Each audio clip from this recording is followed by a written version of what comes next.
অস্ট্রেলিয়ার সিডনির বন্ডি সমুদ্র সৈকতে ভয়াবহ বন্দুক হামলায় ১৫ জন নিহত হয়েছে।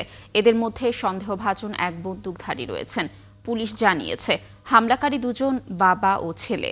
এর মধ্যে ৫০ বছর বয়সী বাবা ঘটনাস্থলেই মারা গেছেন, আর গুরুতর আহত ছেলে রয়েছে হাসপাতালে। এই ঘটনায় ২ পুলিশ সদস্য সহ আহত হয়েছে আরও অন্তত ২৯ জন। বিস্তারিত অরিসুল ইসলামের প্রতিবেদনে। অস্ট্রেলিয়ার সিডনির বন্ডি সমুদ্র সৈকতে স্থানীয় সময় রবিবার সন্ধ্যায় হানুক্কাহ নামে ইহুদিদের বিশেষ উৎসব চলছিল, যেখানে জড়ো হয়েছিলেন কয়েকশো মানুষ। সেই ভিড়ের মধ্যেই হঠাৎ এলোপাতাড়ি গুলি চালায় বন্দুকধারীরা। প্রত্যক্ষদর্শীরা জানান, অনুষ্ঠান চলাকালে ২ বন্দুকধারী হামলা চালায়। এতে বেশ কয়েকজন হতাহত হয়েছেন। আহতদের উদ্ধার করে বিভিন্ন হাসপাতালে পাঠানো হয়েছে। ব্যাপারটা বেশ ভয়ঙ্কর ছিল। আমার মনে হয় কয়েকশো গুলি চালানো হয়েছে। সৈকতে অনেক মৃতদেহ পড়ে থাকতে দেখেছি। এ বিষয়ে নিউ সাউথ ওয়েলসের পুলিশ কমিশনার জানিয়েছেন, এটি একটি সন্ত্রাসী হামলা ছিল। ঘটনার কিছুক্ষণ পরেই পুলিশ সেখানে পৌঁছে পরিস্থিতি নিয়ন্ত্রণে নেয়। বিষয়টি নিয়ে তদন্ত কাজ চলছে। এটি একটি সন্ত্রাসী হামলা ছিল। বেশ কয়েকজন হতাহত হয়েছে। এদের মধ্যে ২ পুলিশ কর্মকর্তাও রয়েছেন। এই ঘটনার তদন্তে কাজ করা হচ্ছে। এদিকে এ ঘটনায় দুঃখ প্রকাশ করেছেন অস্ট্রেলিয়ার প্রধানমন্ত্রী অ্যান্থনি অ্যালবানিজ। এটিকে মর্মান্তিক ও গভীরভাবে উদ্বেগজনক বলে মন্তব্য করে তিনি বলেন, এ ঘটনার সাথে জড়িতদের শাস্তির আওতায় আনা হবে। এটি খুবই নিন্দনীয় ঘটনা ঘটেছে। এই নৃশংসতার সাথে জড়িতদের শনাক্ত করার জন্য আমাদের পুলিশ এবং নিরাপত্তা সংস্থাগুলি কাজ করছে। আমরা দ্রুতই ন্যায় বিচার দেখতে পাবো। এই হামলার ঘটনায় পুরো সিডনি শহরে আতঙ্ক ছড়ালেও এখন পর্যন্ত প্রবাসী বাংলাদেশিদের কোনো হতাহতের খবর পাওয়া যায়নি। অরিসুল ইসলাম, ৭১। অস্ট্রেলিয়ায় নিউ সাউথ ওয়েলস রাজ্যের রাজধানী সিডনির বন্ডি সৈকতে সন্ত্রাসী হামলার ঘটনায় বিশ্বজুড়ে বিভিন্ন দেশের নেতারা গভীর শোক, নিন্দা ও ক্ষোভ প্রকাশ করেছেন। যুক্তরাষ্ট্রের প্রেসিডেন্ট ডোনাল্ড ট্রাম্প অস্ট্রেলিয়ার জনগণ ও সরকারের সঙ্গে একাত্মতা প্রকাশ করার কথা জানিয়েছেন। ইসরায়েলের প্রধানমন্ত্রী বেনিয়ামিন নেতানিয়াহু ইহুদি বিদ্বেষের বিরুদ্ধে লড়াই করার ঘোষণা দিয়েছেন। বিস্তারিত মনিরুজ্জামান বাবুর প্রতিবেদনে। দিনটি ছিল ইহুদিদের বাৎসরিক উৎসবের, আর সেই দিনেই অস্ট্রেলিয়াদের নিশানা করে সৈকতে এই গুলি চালানো হয়। যুক্তরাষ্ট্রের প্রেসিডেন্ট ডোনাল্ড ট্রাম্প সিডনির বন্ডাই সৈকতে সন্ত্রাসী হামলার তৎপরতার নিন্দা জানিয়েছেন। অস্ট্রেলিয়ার ইহুদি সম্প্রদায়ের বিরুদ্ধে সন্ত্রাসী হামলায় আমি আতঙ্কিত। হামলায় যারা ক্ষতিগ্রস্ত হয়েছেন তাদের প্রিয়জন এবং অস্ট্রেলিয়ার জনগণ ও সরকারের সঙ্গে একাত্মতা প্রকাশ করছি। যারা এই হামলা চালিয়েছে তাদের এর জন্য মাশুল দিতে হবে। এদিকে ইসরায়েলের প্রধানমন্ত্রী বেনিয়ামিন নেতানিয়াহু ইহুদি বিদ্বেষের বিরুদ্ধে লড়াই করার ঘোষণা দিয়েছেন।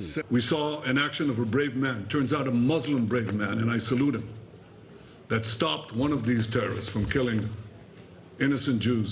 But it requires the action of your government, which you're not taking. And you have to. যুক্তরাজ্যের প্রধানমন্ত্রী কিয়ার স্টারমারও বন্ডাই বিচে সংঘটিত এই ভয়ঙ্কর হামলায় ক্ষতিগ্রস্ত সবার জন্য যুক্তরাজ্যের পক্ষ থেকে সমবেদনা ও সহমর্মিতা জানিয়েছেন। নিউজিল্যান্ডের প্রধানমন্ত্রী ক্রিস্টোফার লুক্সন বলেছেন, অস্ট্রেলিয়া এবং নিউজিল্যান্ড বন্ধুর চেয়েও ঘনিষ্ঠ একটি পরিবার। অস্ট্রেলিয়ার বন্ডাই সৈকত থেকে আসা গভীর মর্মান্তিক হামলার খবরে তিনি স্তম্ভিত। হামলায় ক্ষতিগ্রস্ত সবার জন্য নিউজিল্যান্ডের জনগণের পক্ষ থেকে সমবেদনা ও সহমর্মিতা জানিয়েছেন তিনি। নিন্দা জানিয়েছেন ফ্রান্সের প্রেসিডেন্ট ইমানুয়েল ম্যাক্রো। তিনি বলেন, ফ্রান্স ইহুদি বিদ্বেষের বিরুদ্ধে নিরলসভাবে লড়াই চালিয়ে যাবে। মনিরুজ্জামান বাবু, ৭১। অস্ট্রেলিয়ার সিডনির সমুদ্র সৈকতে সন্ত্রাসী হামলার ঘটনায় অস্ট্রেলিয়ান ইহুদিদের সাথে সংহতি প্রকাশ করেছে বিভিন্ন দেশের ইহুদি সংগঠনগুলো। প্যারিসে সন্ত্রাসবাদের বিরুদ্ধে আলো লেখা প্ল্যাকার্ড ও হাতে মোমবাতি নিয়ে বিক্ষোভকারীরা বলেন, গাজায় যুদ্ধের পর বিশ্বব্যাপী ইহুদি বিরোধিতা বৃদ্ধি পাচ্ছে। এদিকে হাঙ্গেরির বুদাপেস্টে ইহুদি নেতারা বন্ডি সমুদ্র সৈকতে ইহুদি সম্প্রদায়কে লক্ষ্য করে চালানো হামলায় হতাহতদের পরিবারের প্রতি সংহতি প্রকাশ করেন। তারা মোমবাতি জ্বালিয়ে এই হামলায় নিহতদের শ্রদ্ধা জানান। সৌদি আরবে ১৯,০০০-এর বেশি অবৈধ অভিবাসীকে গ্রেফতার করা হয়েছে। আবাসন, শ্রম ও সীমান্ত সুরক্ষা আইন লঙ্ঘনের অভিযোগে তাদের গ্রেফতার করা হয়েছে বলে এক বিবৃতিতে জানিয়েছে দেশটির স্বরাষ্ট্র মন্ত্রণালয়। রোববার সংবাদ মাধ্যম গালফ নিউজ জানায়, ব্যাপক নিরাপত্তা অভিযানের অংশ হিসেবে 4 ডিসেম্বর থেকে 10 ডিসেম্বর পর্যন্ত এসব অবৈধ অভিবাসীকে গ্রেফতার করা হয়েছে। একই সময়ে অবৈধভাবে সীমান্ত পেরিয়ে সৌদি আরবে প্রবেশের চেষ্টার সময় গ্রেফতার করা হয়েছে আরও 1,500 মানুষকে। এদের মধ্যে বেশিরভাগই ইথিওপিয়ার ও ইয়েমেনের নাগরিক। কম্বোডিয়ার সঙ্গে সীমান্তে তীব্র সংঘর্ষ শুরুর পর নিজেদের সীমান্তবর্তী ত্রাত প্রদেশে কারফিউ জারি করেছে থাইল্যান্ড। রোববার সকালে দুই দেশের মধ্যে ব্যাপক সংঘর্ষ হয়। এ সময় যুদ্ধবিমান, কামান ও ভারী অস্ত্র ব্যবহার করে তারা।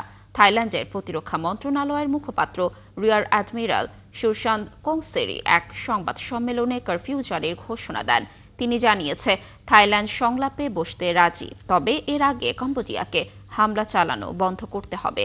থাইল্যান্ড প্রদেশটির মোট 5টি অঞ্চলে কারফিউ জারি করেছে। এটি কম্বোডিয়ার কোকোং প্রদেশের পাশে অবস্থিত। তবে কারফিউর আওতায় পর্যটন দ্বীপ, কোচাং এবং কোকো থাকবে না। এর আগে দেশটির সেনাবাহিনী পূর্বাঞ্চলের সাকেও প্রদেশে কারফিউ জারি করেছিল, যা এখনও বহাল রয়েছে। এর আগে থাইল্যান্ডের সঙ্গে থাকা সব ধরনের সীমান্ত ক্রসিং বন্ধের ঘোষণা দেয় কম্বোডিয়া। ভারতের রাজধানী দিল্লি ও আশপাশের এলাকায় বায়ু দূষণের মাত্রা চলতি মৌসুমের সর্বোচ্চ পর্যায়ে পৌঁছানোর পর কঠোর দূষণ নিয়ন্ত্রণ ব্যবস্থা জোরদার করেছে কর্তৃপক্ষ। জারি করা হয়েছে সর্বোচ্চ সতর্কতা। দিল্লির বায়ুমান রোববার চরম পর্যায়ে পৌঁছায়। কেন্দ্রীয় দূষণ নিয়ন্ত্রণ বোর্ডের তথ্য অনুযায়ী একাধিক পর্যবেক্ষণ কেন্দ্রে এয়ার কোয়ালিটি ইন্ডেক্স 450 পার করেছে। চলতি শীত মৌসুমে এটাই এখন পর্যন্ত সর্বোচ্চ মাত্রা। শনিবার এই সূচক ছিল 430। AQI 50-এর নিচে থাকলে তা ভালো হিসেবে বিবেচিত হয়। পরিবেশ মন্ত্রণালয়ের এক বিজ্ঞপ্তিতে জানানো হয়, দিল্লি ও আশপাশের অঞ্চলের জন্য গ্রেডেড রেসপন্স অ্যাকশন প্ল্যানের সর্বোচ্চ স্তর 4র্থ ধাপ কার্যকর করেছে বায়ুমান ব্যবস্থাপনা কমিশন। নতুন বিধিনিষেধের আওতায় পুরনো ডিজেল চালিত ট্রাকের প্রবেশ নিষিদ্ধ, সরকারি প্রকল্প সহ সব ধরনের নির্মাণ কাজ স্থগিত এবং হাইব্রিড পদ্ধতিতে শিক্ষা কার্যক্রম চালুর নির্দেশনা দেওয়া হয়েছে। বাংলাদেশি পণ্যকে বিশ্বব্যাপী ছড়িয়ে দিতে লন্ডনের টাওয়ার হ্যামলেটস কাউন্সিলের টাউন হলে শুরু হয়েছে Bangladesh heritage week and trade fair 2025। Bangladesh high commission, London সার্বিক ব্যবস্থাপনায় এবং টাওয়ার হ্যামলেটস কাউন্সিলের সহযোগিতায় আয়োজিত হেরিটেজ উইকেন্ড ও বাণিজ্য মেলার মূল লক্ষ্য বাংলাদেশের ক্ষুদ্র ও মাঝারি উদ্যোগ এবং টাওয়ার হ্যামলেটসের ব্যবসায়ী ও বাসিন্দাদের মধ্যে সেতুবন্ধন তৈরি করা। বাংলাদেশের গতিশীল অর্থনীতির প্রতিচ্ছবি এই ট্রেড ফেয়ার কূটনৈতিক সম্পর্কের গণ্ডি পেরিয়ে সরাসরি ব্যবসায়িক সম্পর্ক স্থাপন করে দেশীয় ঐতিহ্য ও সংস্কৃতির পাশাপাশি বাংলাদেশের অর্থনৈতিক সম্ভাবনা তৈরি করা। বিস্তারিত আরিফ মাহফুজের রিপোর্টে। লন্ডনে টাওয়ার হ্যামলেট কাউন্সিলে শুরু হয়েছে Bangladesh heritage weekend and trade fair, যার মধ্য দিয়ে সূচনা হলো প্রবাসী কমিউনিটির সংস্কৃতি, ঐতিহ্য এবং অর্থনৈতিক সহযোগিতার এক অনন্য উদ্যোগের। কর্মসূচি উদ্বোধন করেন যুক্তরাজ্যস্থ বাংলাদেশের হাই কমিশনার আবিদা ইসলাম এবং টাওয়ার হ্যামলেটস কাউন্সিলের নির্বাহী mayor Lutfur Rahman. Heritage weekend ও বাণিজ্য মেলার মূল লক্ষ্য বাংলাদেশের ক্ষুদ্র ও মাঝারি উদ্যোক্তা এবং লন্ডন টাওয়ার হ্যামলেটসের ব্যবসায়ী এবং বাসিন্দাদের মধ্যে সেতুবন্ধন তৈরি করা। আমাদের বাংলাদেশ থেকে 13 জন মহিলা উদ্যোক্তা এসেছেন এবং এখানে আমাদের 15 জন ব্রিটিশ বাংলাদেশি মহিলা উদ্যোক্তা তারা আজকের এই এসএমই ফেয়ারে যুক্ত হয়েছেন। Tower Hamlets has a long-standing, as the Baroness has said, long-standing, strong bond with Bangladesh, and this solidifies that relationship and clearly shows that united we can go forward. বিদেশি এমন trade fair আয়োজনের ফলে বিশ্ববাজারে বাংলাদেশি পণ্যের ব্যবহার বাড়লে দেশের অর্থনীতি আরো শক্তিশালী হওয়ার পাশাপাশি দেশের উদ্যোক্তাদের আরো উৎসাহিত করবে বলে মনে করছেন নারী উদ্যোক্তারা। আমরা আমাদের বাংলাদেশি ঐতিহ্য যে প্রোডাক্ট, নারী উদ্যোক্তাদের তৈরি যে প্রোডাক্টগুলো, সেগুলোই বিশেষ করে নিয়ে এসেছি এখানে বিশ্ব বাজারে ছড়িয়ে দেওয়ার জন্য। আমরা বায়ারদের সাথে দেখা হচ্ছে, যেটা আমাদের তারা বাংলাদেশের অর্থনীতিতেও কিন্তু বেশ বড় একটা অবদান রাখছে। আমাদের বাংলাদেশের এন্টারপ্রেনার যারা আছে তাদের প্রোডাক্টগুলা গ্লোবাল মার্কেটে যাতে রিচ করতে পারে। এখানে আসলে অনেক ভালো লাগতেছে, আমাদের জন্য একটা সুযোগ হয়েছে আমাদের দেশের প্রোডাক্টে দেখানোর, to showcase our own product and show people that our culture and our heritage. আমি বিশ্বাস করি এগুলোর মাধ্যমে আমাদের যে প্রোডাক্টগুলো ওয়ার্ল্ড হেরিটেজের কাছে মানে ওয়ার্ল্ডের কাছে এটা পরিচিতি পাবে। বাংলাদেশের বস্ত্রশিল্পকে বিশ্ব দরবারে পরিচিত করিয়ে দিতে এই মহান উদ্যোগের মাধ্যমে সবাই মনে করছেন বাংলাদেশ হবে অর্থনৈতিকভাবে স্বাবলম্বী, পাশাপাশি বাংলাদেশের বস্ত্র সব শিল্প ছড়িয়ে যাবে বিশ্ববাজারে, উপকৃত হবেন উদ্যোক্তারা। আরিফ মাহফুজ, ৭১, লন্ডন। ইউক্রেনের সামরিক শিল্প ও জ্বালানি স্থাপনায় শনিবারের রুশ হামলায় ১৩০০-র বেশি ইউক্রেনীয় সেনা নিহত হয়েছে। রাশিয়ার প্রতিরক্ষা মন্ত্রণালয়ের বরাতে এই তথ্য জানায় বার্তা সংস্থা টাস। দেশটির প্রতিরক্ষা মন্ত্রণালয় জানিয়েছে দোনেস্কের দিমিত্রভের ২টি এলাকার ইউক্রেনীয় ইউনিটগুলোকে ধ্বংস করা হয়েছে। এই অঞ্চল থেকে আরেকটি এলাকায় ইউক্রেনীয় বাহিনীর অগ্রসর হওয়ার চেষ্টা ব্যর্থ করে দিয়েছে রুশ বাহিনী।